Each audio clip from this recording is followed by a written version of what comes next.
주제에 대해서 설교하기 전에 말씀드리고 싶은 것은 처음에 이런 개념을 제가 처음 들었을 때 제가 꽤 괴로웠다는 점입니다.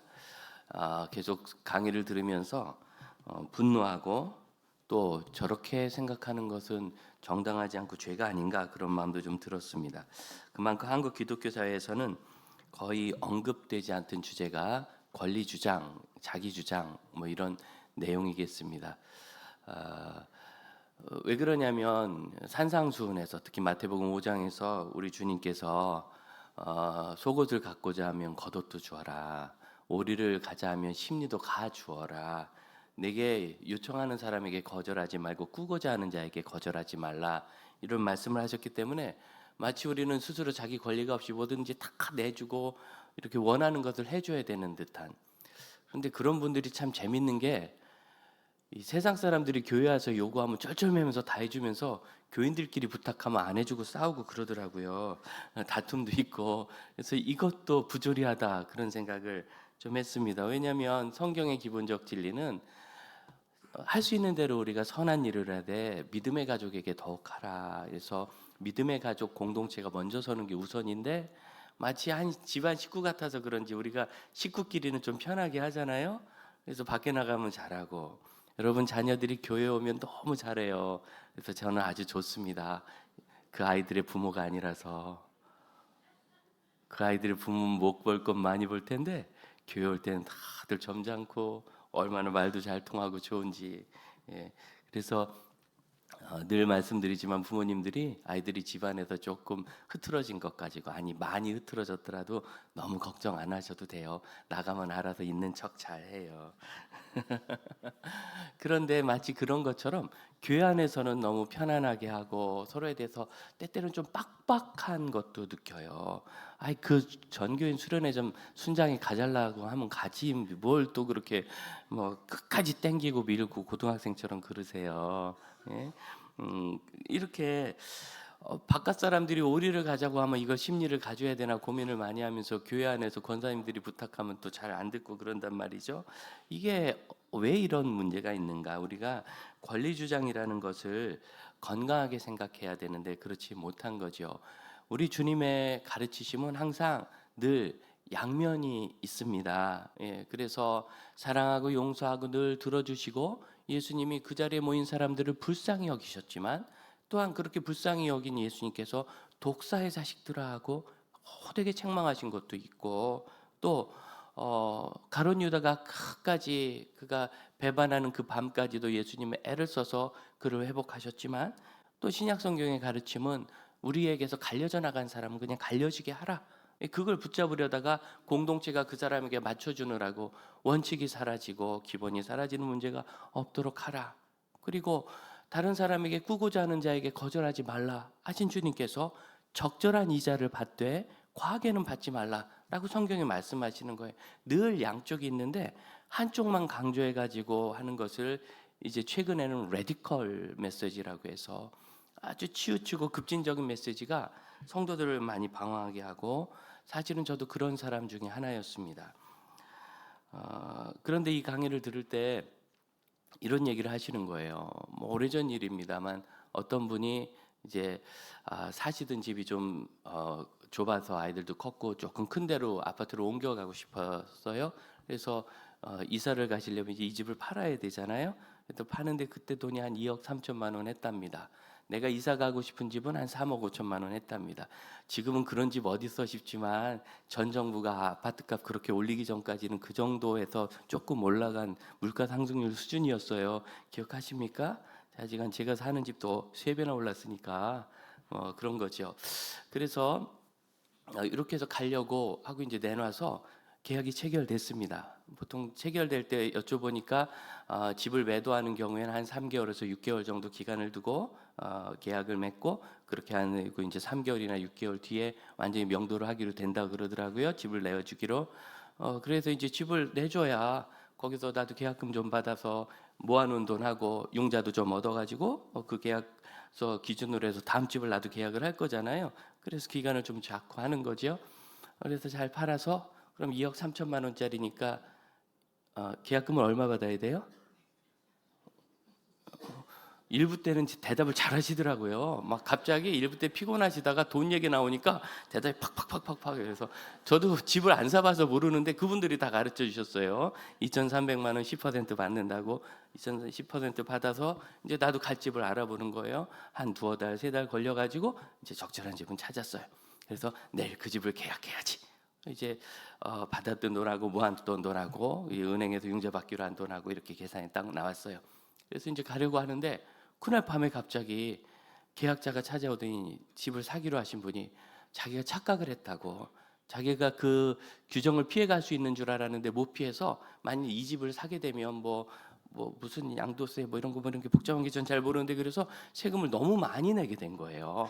너무 많이 내게 돼서, 세금을 많이 내게 됐다는 얘기는 뭘 벌었다는 소리로 들리는데 내가 듣기는 어쨌든 수익이 난 건 생각 안 하죠. 세금 낼 것만 아깝지. 세금을 너무 많이 내게 돼서 내가 남는 게 없어서 이사를 못 하겠다. 그러니까 이 계약을 물려달라. 나도 이제는 내일이나 정도 가서 계약을 하고 이사를 가야 되는데 물려달라고 하니까 뭐 어떡하겠어요. 뭐 매수자가 계약을 파기하자는데. 딱 생각나죠. 이 2,300만 원을 어떡하나? 그럼 돌려줘야 됩니까? 말아야 됩니까? 그래서 이분이 아주 착한 그리스도인 집사님이시거든요. 이거 뭐 줘야지 하는 생각이 딱 들다가 이 권리주장, 자기 권리라는 강의를 들었던 기억이 나서, 그분이 저보다 그 강의를 먼저 들었거든요. 참 안 되셨지만 그 돈은 돌려드릴 수 없습니다. 이게 계약금 아닙니까? 그랬더니 이 사람이 정말 나쁜 사람이라고, 그 큰 돈을 그냥 날로 먹으려고 한다고 야단을 막 법석을 떠는 거예요. 그렇지만 이분도 이제 약간 처음에는 대화를 하다가 오기가 나가지고 안 돌려줬어요. 그리고 그렇게 이제 한참 실갱을 하다 그분이 물러갔죠. 기분이 나빠 보이세요, 여러분? 그래서 제가 그랬다니까, 이건 뭔가 문제가 있는 거 아니야, 부조리하다. 그리고 나서 일주일쯤 지나서 200만 원을 찾아가지고 그 집을 방문해서 띵동하고 저녁에 내가 당신도 어렵게 되신 형편을 봐서 내가 200만 원을 좀 돌려드린다고 했어요. 그때 그 돈이 얼마냐? 그때 짜장면이 3,000원이 좀 안 됐었어요. 그러니까 꽤 큰 돈이죠. 자, 그런데 그 사람이 그러면 무슨 소리야? 2,300만 원이나 먹었으면서 그깟 200만 원 주면서 생성내? 가지고 가! 하고 내쫓았을까요? 그걸 받았을까요? 그거라도 받았을까요? 되게 여러분 의견이 일치하시네요. 분노해서 내쫓는 사람이 없어요. 다 받았대. 그래 받고서 뭐라 그래? 아니 이걸 또 뜻밖의, 자기 이제 다 잃었다 생각했는데 그러면서 정말 고맙다고. 그래서 이 집사님이 좀 얼떨떨한 거예요. 사실은 욕을 먹을 줄 알았는데 그렇게 고마워하니까 고맙죠. 다 뗀 줄 알았는데 그만큼이라도 받았으니까. 그래서 서로 좋게 얘기를 하고 헤어져서 왔어요. 그리고 나서 이제 다시 집을 팔려고 내놓으니까 그제 집값이 5천만 원이 올랐어요. 2억 3천만 원, 2억 8천만 원. 여기서 한 사람은, 여러분은 투자하지 말고 저축만 하셔야 돼요. 여러분 투자하는 감이 없어요. 자, 벌써 안 한 분은 벌써 생각이 난 게 있어요. 내가 갈 집은 얼마 올랐나? 벌써 이게 생각나신 거예요. 그런 분들이 투자하시고 장사하시는 거예요. 내가 갈 집은 1억이 오른 거예요. 그럼 이제 생각해 봅시다. 5천만 원 올랐으니까, 1억 원 올랐으니까 차익은 5천만 원이에요. 이전 계약 파기하고 받은 돈 2,100만 원. 얼마 손해 났어요? 한 3천만 원 가까이 손해가 났어요. 이걸 어떻게 해야 되죠? 그날 이 강의를 듣는 날 저희가 다 포도를 얻어 먹었어요. 웬 또 강의실에서 포도를 줘 먹었는데 그 포도가 그 집사님이 사온 거래요. 마침 너무 고마워서. 이 강의를 안 들었으면 내가 5천만 원 피해를 다 뒤집어 쓸 뻔했는데 어쨌든 나도 3천만 원 피해보고, 그 사람이 계약을 어겨서 그렇게 된 거니까 계약만 어기지 않았으면 자기는 더 손해 안 보고 아주 지금 해피할 텐데 그냥 5천만 원 생기는 거 아니에요. 그러니까 상대적으로 생각하니까 5천만 원 생기는 것까지 계산하니까 한 8천만 원 손해가 난 거라. 그래도 그나마 이제 손해를 줄일 수 있었다. 지금 머릿속이 복잡해지죠. 이런 일이 왜 생기느냐면 현 사회가 자본주의 사회라 그렇습니다. 자본주의는 말 그대로 사회 조직과 유지가 자본을 중심으로 됩니다. 우리는 자유주의 사회에서 사니까 돈 내 돈이고 내가 열심히 일해서 돈 벌면 그 다 내 돈인 줄 알지만 공산주의 사회주의로 넘어가면 달라요. 공산주의는 생산 수단 자체를 공유하기 때문에 내가 계획을 해서 돈을 벌어도 내 돈도 아니고 그걸 그 돈을 벌 수 있는 쉽게 얘기하면 공장, 토지 이런 걸 소유할 수도 없어요. 그러니까 이런 사회 체제에 따라서 이념에 따라서 바뀌는데 우리가 자본주의 사회로 오래 살지 않아서 이게 참 어렵지만 뭐 애초에 시작을 자본주의 체제에서 시작한 북미 유럽 같은 경우, 북미나 유럽 같은 경우에는 이게 뭐 너무 잘 돼 있어요. 이게 뭐 500년씩 되니까 이제 그게 다 자리를 잡은 거죠. 그래서 아주 당연하고 쉬운 개념인데 우리는 너무 한쪽만 생각하고 왜 교회는 이런 건강한 권리 주장에 대해서는 가르치지 않고 권리를 자꾸 포기하게만 시켰을까? 생각해 보니까 우리가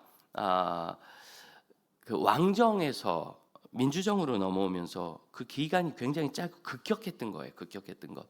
그러다 보니까 이 자본주의적 생각이 잘 숙성하지 성숙되지 않아서 양반이 종과 평민을 탄압하는 일이 그냥 문화적으로 있었고 최근까지만 해도 어디 염전 노예로 팔려가서 인권 유린당하고 이런 문제가 있었잖아요. 그래서 주장하고 억압하는데 강한 사회적 분위기가 있었기 때문에 기독교 정신은 내가 권리가 심지어 있을지라도 양보하는 것에 있고 예수님께서 말씀하신 건 혁명적인 일입니다. 예수님께서 말씀하신 건 어떻게 오리를 가자는데 심리를 가주냐. 왜 그렇게 가줄 만한 여유가 있고 내가 그럴 가능성도 있고 또 그 사람이 그게 결정적으로 필요하다면 잘 도와줄 수도 있는 거죠. 근데 우리는 이걸 아주 한쪽으로 치우친 극단으로 이렇게 쭉 내서 뭔가 내 권리를 주장하는 것 자체가 부조리한 것처럼 느껴지고 사실은 정말 제가 어려웠습니다. 한동안 어려웠습니다. 왜냐하면 저도 똑같이 교회 안에서 그런 메시지를 듣고 컸기 때문입니다. 그런데 오늘 우리 성경에서 보면 사도 바울이 자기를 보호하기 위해서 그런 것이지만 내가 로마 시민인데 유대인인데 자기가 지금 유대인으로서 예루살렘에 와서 유대에 있는 형제들에게 설교한 거거든요. 예수 그리스도에 대해서 증거하고 내가 왜 이방인을 만났고 이방인을 데리고 여기까지 왔는가. 사도 바울의 누명이 지금 이방인을 율법에 어긋나게 성전으로 데리고 들어가서 이방인은 들어오지 못할 것, 이방인이 거기 들어오면 돌에 맞아 죽는 그 자리까지 몰래 데리고 들어갔다는 오해를 받기 때문에 그걸 설명하고 있는 거거든요. 내가 왜 이방인을 만나는가까지 쭉 설명하고 있는 지금 유대인의 입장이지만 마치 어떻게 생각하면 회색 분자처럼 로마 군인 앞에서 나 로마 사람인데 이렇게 이야기를 하고 있는 거예요. 그의 로마인으로서의 권리를 주장하고 있는 겁니다. 그랬을 때 어떻게 바뀌었는가? 24절 보면 24절 천부장이 바울을 그 소요 가운데서 데리고 영내로 들어가서 이것이 천부장에게는 굉장히 심각한 겁니다. 이것이 진짜 소요가 일어난 거라면 자기가 로마 정부로부터 심한 책망을 받을 것입니다. 반란을 제대로 진압하지 못하고 소요를 잠재하지 못하는 총독이나 관리들은 로마로 본국으로 불려 들어가서 심하게 징계를 받았습니다. 얼마나 긴장이 되겠어요? 그래서 이걸 알아보려고 바울을 채찍질하러 다짜고짜. 그럼 바울은 지금 학자거든요. 언어도 뭐 헬라어도 하고 로마 말도 했을 것도 같고 워낙 선교를 하고 다녔으니까 그런 학자예요. 얼마든지 말이 통할 사람인데 다짜고짜 채찍질하자는 거예요. 그래서 바울이 자기가 로마 시민인 걸 밝히자 29절 보면 신문하던 사람들이 물러가고 천부장이 두려워해요. 갑자기 바울에 대한 두려움이 생겼어요. 포베오라는 이 단어는 구약 성경에 경외하다, 야레라는 단어를 번역할 때도 이 단어를 써요. 그렇기 때문에 이 두려움은 상당히 마음이 굉장히 어렵고 겁도 나고 그리고 나는 돈을 많이 주고 로마 시민권을 얻은 그런 사람인데 이 바울은 날 때부터 로마 시민이라고 하니까 이게 얼마나 또 마음이 어렵습니까? 약간 한참 선배잖아요. 그런 거예요. 30절 보십시오. 다음 날 천부장이 이제 조사를 해봐야 되겠다. 유대인들 다 모으고 바울을 그 앞에 세우고 조사를 시작합니다. 아니 이렇게 할 수 있는데 왜 채찍질부터 하려고 그랬어요? 이렇게 할 수 있구만. 그렇죠. 이렇게 할 수 있는데.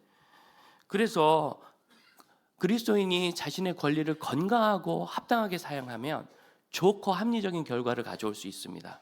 모든 사람이 순응할 수 있고 그리고 다짜고짜 채찍질해서 죄수를 또는 피의자를 신문하는 건 너무 악한 관습이죠. 이 사람이 로마 시민권을 돈을 주고 샀다는 거 보니까 이전엔 이방인이었는데 로마 시민이 된 사람이니까 아마 로마 식민지의 한 유력한 뭐 군인이니까 장수 중에 하나였겠죠. 그가 돈을 많이 주고 로마 시민이 된 거예요. 뭐 속을 아는 사람이 더 한다고.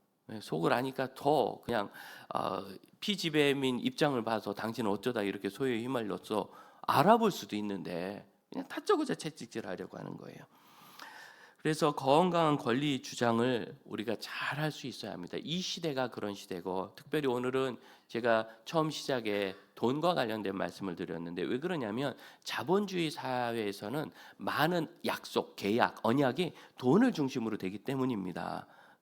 그래서 수련회에 가고 그럴 때 우리는 이제 비용을 많이 내는데 여러분이 내는 비용의 딱 2배가 듭니다. 이번 수련회 개인 비용으로 쭉 나누다 보면 그래서 그 나머지는 우리가 그동안 여러분이 드린 헌금 우리 재정부에서 잘 관리해서 좀 넣고 교회 학교에서 수련회 예산으로 넣었던 것도 거기다 집어넣고 또 후원 받아가지고 그 일들을 잘 처리하고 여러 가지 상황이 어려운 우리 특히 부모님 교회 안 다니는 청소년들이나 또 이런 분들은 저희가 또 배려를 해서 이렇게 또 면제도 해드리고 뭐 이렇게 합니다. 그런데 꼭 이 교육을 좀 해야 되겠다 싶을 때는 무료로 사람을 모집할 때도 있어요. 근데 무료로 사람을 모집하면 신청해놓고 당일날 안 오는 게 많아요. 그래서 목사들도 어떻게 하느냐? 등록금 3만 원 받아요. 그리고 당일날 오면 도시락과 함께 3만 원을 내줘요. 밥도 주는데 돈을 안 받는 거예요. 등록금 3만 원을 안 받으면 등록해놓고 당일날 안 와요. 등록금 3만 원을 받으면 목사라도 내가 갈까 말까를 생각하는 거예요. 왜 안 나가면 안 주니까. 야, 목사도 왜? 자본주의 사회는 많은 계약이 재정과 관련해서 돈과 관련해서 재화와 관련해서 묶여 있기 때문에 제가 처음에 그런 예를 들어드렸습니다. 이 세상 속에서 우리가 권리 주장을 잘해야 되는 이유는 이 천부장의 상황을 보다시피 약한 세상이 막무가내예요. 22절 한번 보시겠습니까? 22절. 이 말 하는 것까지 그들이 듣다가 어떤 말인가? 바울 저 사람이 이방인을 데리고 성전에 들어갔다. 이 말을 설명하려니까 바울이 내가 왜 이방인을 만나게 되었는가? 그 얘기를 하잖아요. 이제부터 이제 이방인을 만나서 그 이방인은 들어가지 않았다는 것을 밝히는 그 순간인 거예요, 여기가. 그런데 소리를 지르면서 더 말을 못하게 해요. 이분들은 진리와 진실에는 관심이 없어요. 이 진실은 아무 상관이 없고 자신들의 정당성으로 해서 과정만 밟고 있는 거예요. 결론을 정해놓고 밀어붙이는 거죠. 막무가내요, 막무가내. 소리를 지르면서 살려둘 자가 아니라 아니 조사된 게 아무것도 없는데 덮어놓고 죽이자는 거예요. 애초에 바울을 죽이려고 모인 사람들이지 진실을 살펴볼 의도로 모인 사람이 아니에요. 막무가내. 여러분 때때로 이 세상은 꽤나 막무가내입니다. 우리가 우리 교회에 관한 상황들을 여러 번 주기적으로 반복하면서 좀 나눕니다. 왜 그러냐면 우리 교회는 새로 오신 분들도 많고 그런데 오셔서 다들 하나님이 제가 불쌍하니까 여러분처럼 좋은 사람만 보내주세요. 그래서 오시면 교회에 잘 정착하고 또 관계도 잘 맺고 하시기 때문에 참 좋은데 그런데 이제 교회 이전 히스토리들을 모르면 자잘한 것들이 쌓여서 사실은 큰 원칙을 정하게 되거든요. 이걸 잘 모르니까 약간 방황도 하고 그래요. 이제 그 중에 하나가 이 지역 사회에서 우리 교회 입장입니다. 여러분 우리 교회가 있는 곳은 아주 극도로 밀집한 상업 지구에 아주 제일 중요한 센터에 우리 교회가 있습니다. 여러분 딱 봐도 그렇죠. 오면 어머 지하철 가깝고 좋네요. 이게 잘 몰라서 그렇지 예배당은 저기 아파트 뒤쪽에 있는 게 제일 좋아요. 공원 옆에 조용한데 그래서 교회 올 때는 예배드리러 오는 것 같고 들어가면 막 조용하고 묵상하려고 하면 새 소리 들리고 이래야지 우리 교회 앉아 있으면 화장실 어디예요? 이 소리만 하루에 20번씩 나와요. 물어본다는 얘기는 처음 오셨다는 얘기예요. 처음 오셨다. 그러니까 지나가다 처음 들리는 사람만 20명. 그분이 그나마 이제 들어온 것은 그래도 교회는 화장실 공짜 아닐까. 요즘에 이제 화장실을 잠가놓기도 많이 하니까 상업 건물들은 그리고 그래서 카페를 통해서 이렇게 들어오고 이렇게 하시는 거죠. 그런 곳이기 때문에 다양한 사람들의 요구와 그다음에 원하는 것, 욕망이 첨예하게 부딪힙니다. 자잘한 것이지만 대표적인 게 주차장이에요. 주차장. 우리 후배 목사님들에겐 전 너무너무 미안한 마음이 있습니다. 저 주차장 관리 때문에 얼마나 어려운지 몰라요. 사실은 정상적인 목회가 어렵다. 왜냐하면 목회라는 게 성도들에게 집중하고 말씀에 집중하고 좀 길게 통화도 하고 해야 되는데 성경을 피면 주차하러 나가야 되고 조금 뭐 설교하다 말고 주차장 문제 터지고 뭐 어떡하겠어요. 할 수 없죠. 그게 예배 시간에만 그런 건 우리가 예배 시간이니까 평상시에도 그래요. 그리고 입구가 길다 보니까 안에 넣으면 자기 차 막힐까 봐 입구에 떡 받쳐놓고 나가면 안에가 비었는데도 들어와야 될 차가 들어오지 못하는, 그리고 전화를 하면 또 잘 받지도 않는 케이스가 1년에 한 번 정도 있는데 그분들이 모든 것을 정말 망쳐요. 네, 이런 거죠. 그건 또 일부러 그런 것도 아니에요. 저도 실수로 전화를 오랫동안 못 받은 적이 있거든요. 얼마나 죄송한지. 그게 꼭 일부러 그러지 않더라도 그런 실수가 있죠. 이런 첨예한 문제가 있기 때문에 우리 교회는 교회 운영에 있어서 여러 가지 독특한 면이 있습니다. 예를 들어서 모든 예배당 출입이 전부 다 번호키로 돼 있잖아요. 이 이야기는 늘 잠궈두겠다는 거예요. 왜 그런지 아시겠죠? 위험하고 취약해요. 화장실 찾는 사람만 하루에 20명씩 오시는데 번호키로 했다는 건 뭐예요? 이 번호를 아는 성도들은 누구나 들어올 수 있게 하겠다. 이런 것들이 교회 하나의 관리 방침 중에 하나입니다. 아주 대표적인 재미난 이야기가 이 카페에 있는 이렇게 데크라고 하는 그 발코니인데, 이 발코니가 디귿자 모양으로 이렇게 돌아가서 뒤쪽까지 있어요. 공간이 뭐 그렇게 크진 않습니다. 이 강대상 한 4개만 하나 그런 발코니가 있어요. 원래 거기가 맨 땅이었습니다. 그냥 맨 땅으로 공터로 놔둔 거예요. 모양이 이상하니까 예배당 칠 때 그냥 거기 짜투리로 놔둔 거죠. 근데 어느 날 거기에 누가 리어카를 갖다 놓기 시작했어요. 그러더니 뭘 열고 뭘 또 팔아. 잠깐씩 얼른 팔고 사라져. 근데 보니까 장사를 했는지 모르겠어요. 그게 여러 날 되더니 그분이 갑자기 일부 예배 나와서 헌금도 하고 자기 이름 써서 이제 자리를 잡으려고 하는 거죠. 근데 저는 잘 모르니까 뭐 부동산 관계를 목사가 아나요. 이걸 잘 아시는 교회 어른들께서 목사님 저거 자꾸 저러면 점유권이 발생되고 그럼 그분을 우리가 이제 하지 말라고 할 수가 없습니다. 안타깝지만 저거 빨리 치워야 됩니다. 연락도 안 받고 나타나지도 않고 얘기하면 뭐라고 한 다음에 잠가놓고 가요. 묶어요, 쇠사슬로. 그래서 할 수 없이 그 절차를 잘 찾아서 한 달 넘게 걸렸어요. 한 달 이상 뭘 붙여놔야 되더라고요. 명도 요청서 이런 거 붙여놓고 뭐 해가지고 옥신각신하고 간신히 드러냈어요. 간신히. 그래서 무력으로 밖으로 드러내놓으니까 비로소 치워가시더라고요. 나중에 들으니까 그런 식으로 좀 해서 장사를 하다가 요거를 조직을 끼워가지고 다른 사람에게 이 권리를 판답니다. 그럼 그 사람도 좀 하다가 또 판답니다. 이걸 조직이 일부러 하는 거예요. 그럼 사고 몇 번 지나가죠? 그럼 이제 마지막에 들어온 사람, 거기서 술을 팔아도 우리가 어떻게 못하는 거예요. 예배당 밑에서. 그래서 나가달라고 하면 그분은 자기 1,500만 원 내고 그때 가격이 1,500만 원이었대요. 이걸 어떻게 그냥 나가요?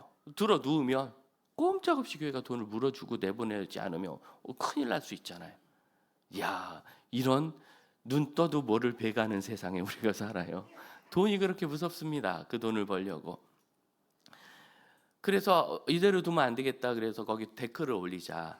재산권도 명확하게 하고 또 우리가 교제할 장소가 부족하니까 뭐 추울 때 더울 때 빼고는 앉아서 교제할 수 있지 않겠는가. 데크를 올려서 참 잘한 것 같아요. 근데 데크를 올리려고 공사하는데 이번엔 동네 주민 한 분이 와서 막 소리 지르면서 화를 내는 거예요. 왜? 내가 여기 쉬는 시간에 와서 담배도 피고 그러는 데인데 그분이 꽤 큰 건물주거든요. 당신 건물 앞에서 담배를 하셔야 되는데 굳이 앉아있다가도 담배 피고 싶으면 물러나야 될 것 같은 예배당 한쪽 구퉁이를 담배 피는 장소로 쓰겠다고. 막무가내라는 말이 이해되십니까? 이걸 성경적 개념으로 쭉 진행해 나갈 때 우리가 얼마나 어려운지. 은사의 진 박희석 교수님께서 칼빈주의를 제가 배울 때 칼빈의 그 이야기, 한 손엔 성경을, 한 손엔 뉴스페이퍼를, 이걸 저희에게 계속 가르치시면서 목사들은 성경과 성경적 관점을 가져갈 때 텍스트, 이걸 상황, 컨텍스트 안에서 이해하고 풀어낼 수 있어야 된다. 사도 바울이 로마 시대에는 노예제도를 분명히 찬성하지 않은 건 맞지만 그것하고 싸우지 않았어요. 그럼 사회 정의를 위하여 싸우면 그분 당시에 뭔가 조금 이룰 수 있을지는 모르겠지만 대부분은 그분이 떠나가시고 물러나신다면 이상해지더라고요. 한참 우리 한국 사회 민주화 시대에 그것들에서 투쟁하신 분들이 계실 때 우리가 참 존중했는데, 이제는 그분의 뒤를 따르는 분들은 전혀 민주적인 방식을 따르지 않는 것 같아요. 나라가 망하든 말든 뭘 요구하기 위해서 아주 끊임없이 해서 사회를 뒤흔들고 결국 쟁취해 나가요. 변질되는 거예요. 또한 그 사회가, 예를 들어서 바울이 로마 시대에 그 노예의 자유를 위해서 싸웠다 합시다.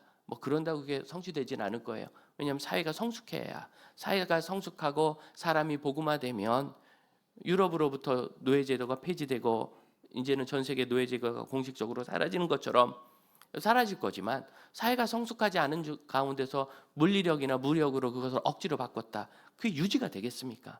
로마 제국이 멸망하면서 같이 그 공적도 사라져 버리는 거예요. 우리가 싸우는 것, 우리가 추구하는 것은 여기서 머무는 것이 아니라 영원한 것을 우리는 추구합니다.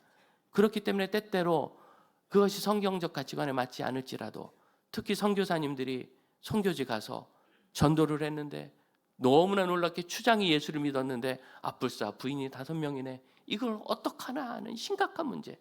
당신이 부인들을 다 내보낼 때까지 세례를 주지 않겠습니다. 그럼 부인들이 나서서 나를 내보내지 말아달라고. 왜냐하면 나가면 먹고 살 수가 없어요.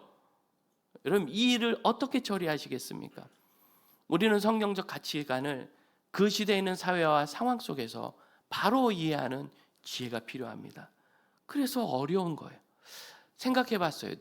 그래도 내가 목사고 늘 선생님들로부터 말씀의 진리를 그 상황 안에서 유연성 있게 풀고 이것을 균형을 잡아줘야 된다는 이야기를 들었는데, 왜 그리스도인의 권리 주장이라는 이 주제에 대해서 이렇게 어려운가?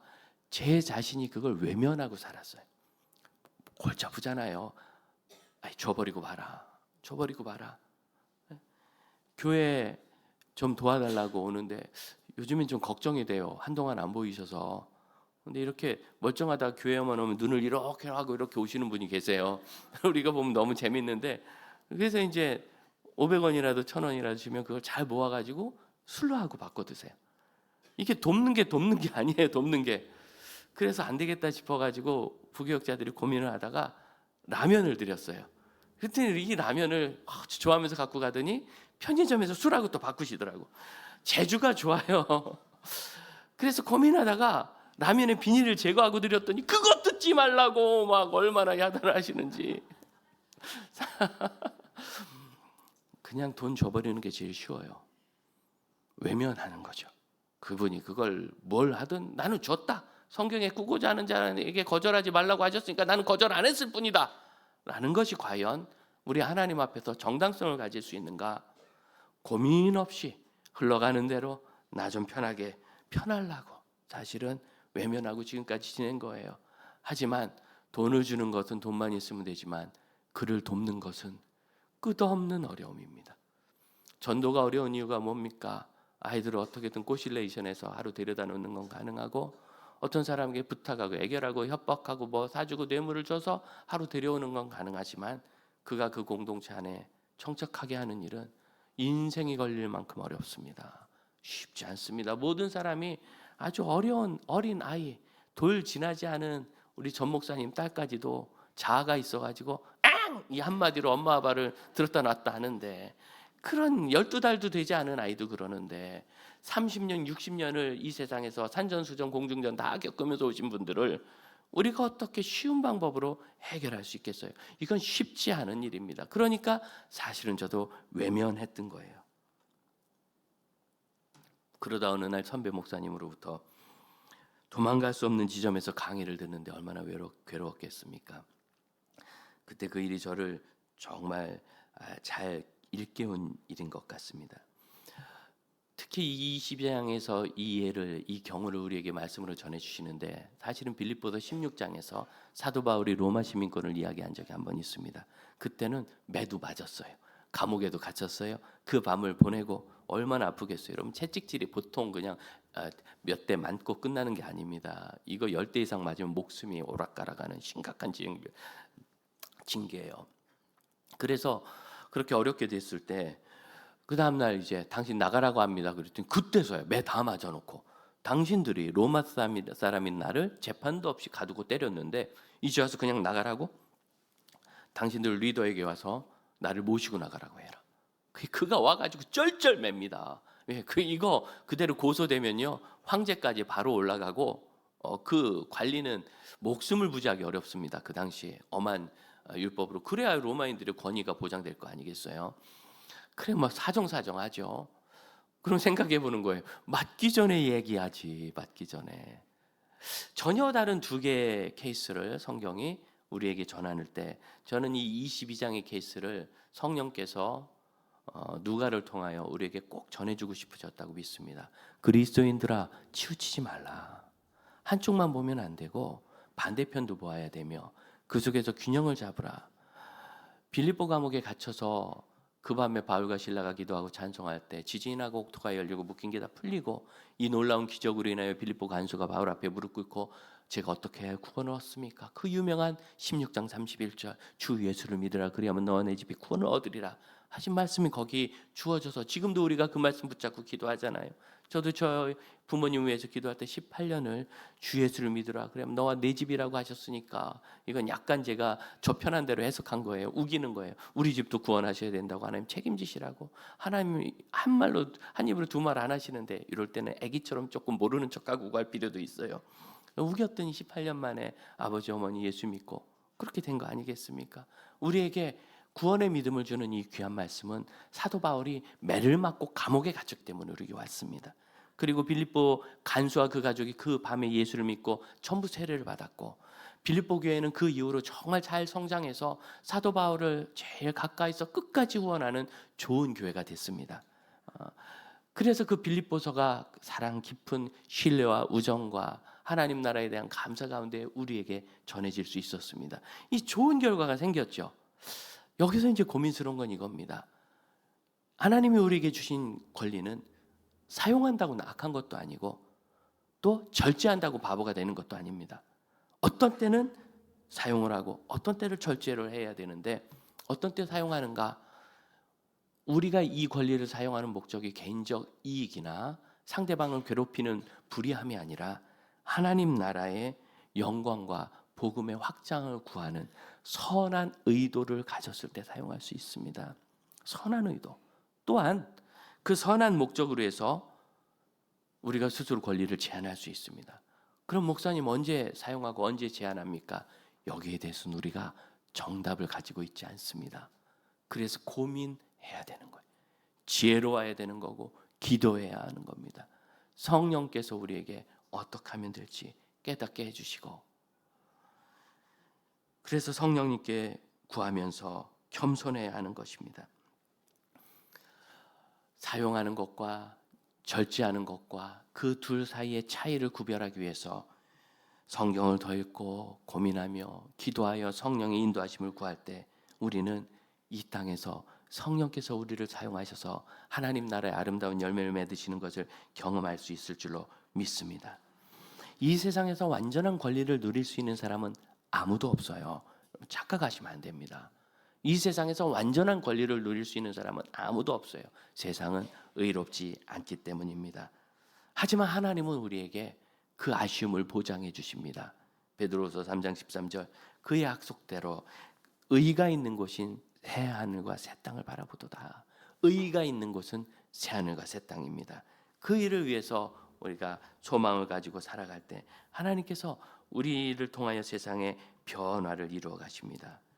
이제 정리를 해봅시다. 우리가 자신의 권리를 절제할 수도 있고 정당하게 사용할 수도 있는데 이런 건강한 사용을 위해서는 성령의 인도하심을 받는 영적 각성이 반드시 필요합니다. 그 상황을 어떻게 다 따지겠어요? 그 결과를 우리가 어떻게 다 헤아리겠어요? 성령님께 구할 뿐이에요. 또한 하나님 나라를 추구하기 위하여 권리를 사용하기도 하고 제한하는 겁니다. 개인적인 이익에 너무 사로잡히지 말고 절제하는 것조차도 하나님의 은혜 안에서 하는 내가 절제하니까 이렇게 믿음이 성숙했어 하는 교만을 위한 것이 아니라 여기서 많은 그리스도인들이 넘어져요. 내가 양보하고 주고 포기하면 꼭 다 이렇게 성인이 되는 것처럼 오해를 해서 그래서는 안 됩니다. 그래서 절제를 은혜와 함께 하나님 앞에서 사용할 수 있는 지혜도 받아야 합니다. 그럼 묵상할까요? 한번 눈을 감아 보시죠. 생각해 봅시다. 지금까지 살면서 또는 최근에 내가 이런저런 갈등 가운데 있지 않습니까? 이걸 어떻게 해야 되나? 사실은 법대로, 사회 규범대로, 일반적인 대로, 내가 할 수 있는 권한대로, 내 힘대로 하면 오히려 명확할 수 있겠지만 정말 이렇게 하는 것이 맞는가? 우리에게 고민이 있지 않습니까? 그 고민은 여러분이 착한 하나님의 아들, 딸이란 증거입니다. 우리는 그 일에 대하여 답이 없습니다. 주님, 믿음의 아들, 딸들에게 지혜를 주시고 성령께서 그 손을 잡아주사 우리 하나님이 기뻐하시고 온전히 여기시는 뜻을 그 안에 이루시고 주 앞에 지혜롭게 이 모든 일을 청지기로 감당하게 하여 주옵소서. 함께 기도합시다. 기도하겠습니다. 성령의 은혜와 지혜를 주시옵소서. 주님, 저희는 길을 알지 못합니다. 성령의 은혜와 지혜를 주시옵소서. 주님, 저는 모든 것을 다 할 수 있지 못합니다. 주 성령의 은혜와 음성과 뜻을 허락하여 주옵소서. 주님, 제가 더 깨달아 알 수 있게 하여 주시고 언제든지 우리 주님께서 세우시는 아름다운 원리를 따라가는 겸손하고 깨어있으며 이 땅에 하나님의 나라를 이루는 지혜로운 자녀들이 되게 하여 주옵소서. 언제든지 주님께서 우리와 함께 하시며 쉬지 않고 우리를 인도하사 하나님의 아름다운 나라의 결과에 이르게 하심을 믿게 하여 주옵소서. 우리 다 같이 자리에서 일어나 우리 주 성령님 앞에 간구하며 찬양합시다.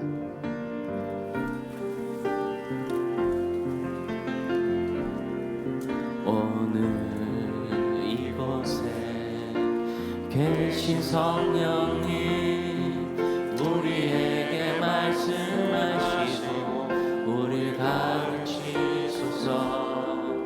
닫힌 우리 맘 열어주시고 주의 빛으로 밝혀 우리를 인도하소서.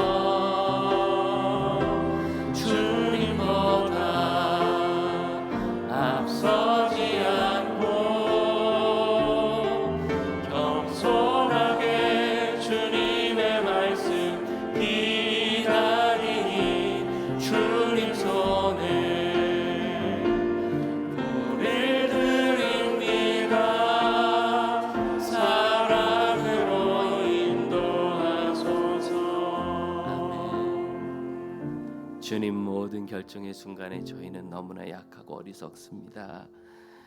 열심히 애를 써보지만 그 결과를 장담할 수 없으며 명확한 답을 가지고 있지 못함을 구합니다.